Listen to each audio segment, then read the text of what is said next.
തദ്ദേശ തെരഞ്ഞെടുപ്പിന്റെ രണ്ടാം ഘട്ട വോട്ടെടുപ്പ് നാളെ. വിധി എഴുതുന്നത് തൃശൂർ മുതൽ കാസർഗോഡ് വരെയുള്ള 7 ജില്ലകൾ. ഇന്ന് നിശബ്ദ പ്രചാരണം. ഒന്നാം ഘട്ടത്തിൽ 70.09% പോളിംഗ്. വിജയപ്രതീക്ഷയിൽ മുന്നണികളും സ്ഥാനാർത്ഥികളും.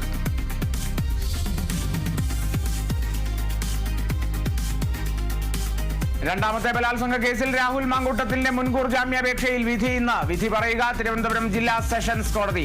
അതിജീവിതയെ അധിക്ഷേപിച്ചെന്ന കേസിൽ കോൺഗ്രസ് നേതാവ് സന്ദീപ് വാര്യരുടെ മുൻകൂർ ജാമ്യാപേക്ഷയും കോടതിയിൽ.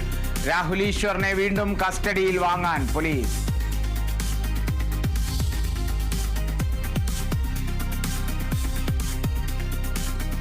ശബരിമല സ്വർണ്ണക്കവർച്ച കേസിൽ കോൺഗ്രസ് നേതാവ് രമേശ് ചെന്നിത്തല SITക്ക് ഇന്ന് മൊഴി നൽകും. മൊഴി നൽകുക സ്വർണ്ണക്കവർച്ചയിൽ അന്താരാഷ്ട്ര പുരാവസ്തു കള്ളക്കടത്ത് സംഘത്തിന് ബന്ധമെന്ന വെളിപ്പെടുത്തലിൽ.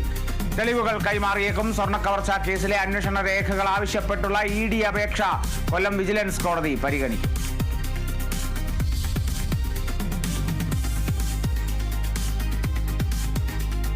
ഡിജിറ്റൽ സാങ്കേതിക സർവകലാശാല VC നിയമന തർക്കത്തിൽ സമവായ നീക്കവുമായി സർക്കാർ. മന്ത്രിമാരായ R ബിന്ദുവും P രാജീവും ഗവർണറുമായി കൂടിക്കാഴ്ച നടത്തും. നീക്കം സമവായത്തിലൂടെ പ്രശ്നത്തിന് ഉടൻ പരിഹാരം കാണണമെന്ന സുപ്രീം കോടതി നിർദ്ദേശത്തിന് പിന്നാലെ.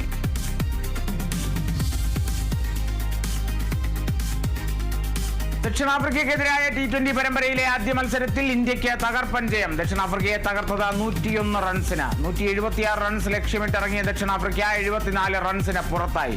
ഹർദിക് പാണ്ഡ്യ കളിയിലെ താരം.